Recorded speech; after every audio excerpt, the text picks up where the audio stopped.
Добър ден, приятели! Искам днес да направя едно видео специално за майките, които имат малки дечица и все още или в момента карат варицела.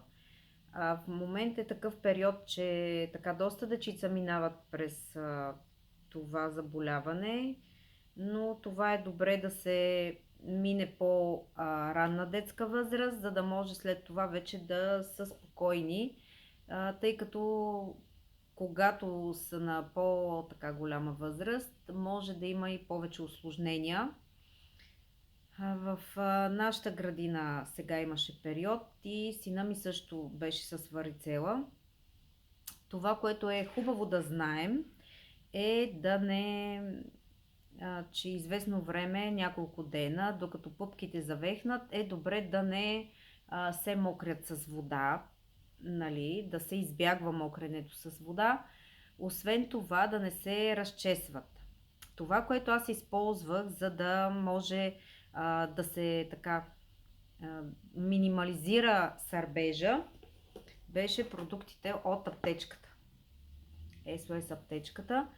Трите продукта, които разполагаме, и това е нали, един добър вариант да мине по-безболезнено.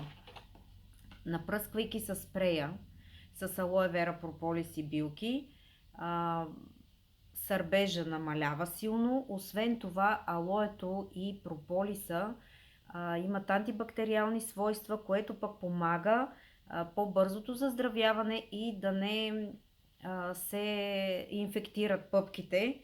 Освен това, могат да се използват и другите два продукта за мазане: гел концентрата или крема с прополис.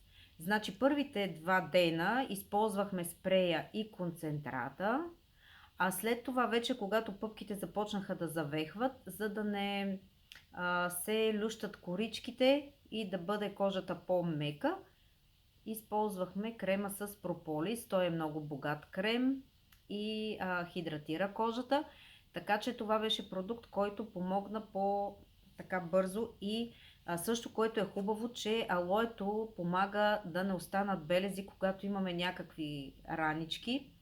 Така че това е следващото нещо, за което могат да помогнат.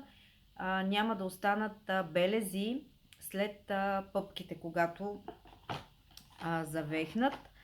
И ако детенцето има температура, нали, това са двата продукта, които може да се използват за пиене: коластрата, която помага на имунната система да работи по-добре, подкрепя я, витамините също, но при температура, при нас това се случи само 2 вечери. Едната дори беше съвсем така 37,5, което не беше нещо особено. Втората вечер имаше температура 38,5, 39, но с няколко, дори тогава не използвахме течна, а коластра капсулка. С 4-5 капсулки вечерта температурата се нормализира и вече не сме имали, нали, никакъв проблем.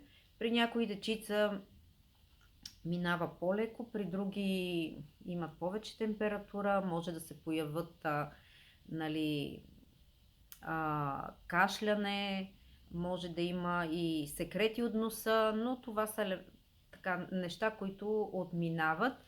И определено с тези продукти можете да бъдете спокойни, че детенцето ви ще се възстанови много бързо. Другото, което е добре да се знае, освен, нали, да не се къпе детенцето, да не се разчоплят пъпките, и храната. Добре е да пият водичка, сокчета, плодове, зеленчуци, да се избягва така наречената люта храна. Нали, бобови растения, боб, грах, леща, освен това свинско месо, салами и други подобни, яйца също. Яйца добре да се избягват, шоколад, нали, за няколко дена, докато пъпките завехнат и детенцето да се възстанови, за да не се подлютат пъпките. И пожелавам ви бързо възстановяване. Ако имате някакви въпроси, допълнително, можете да се свържете с мен. До скоро и хубав ден ви желая!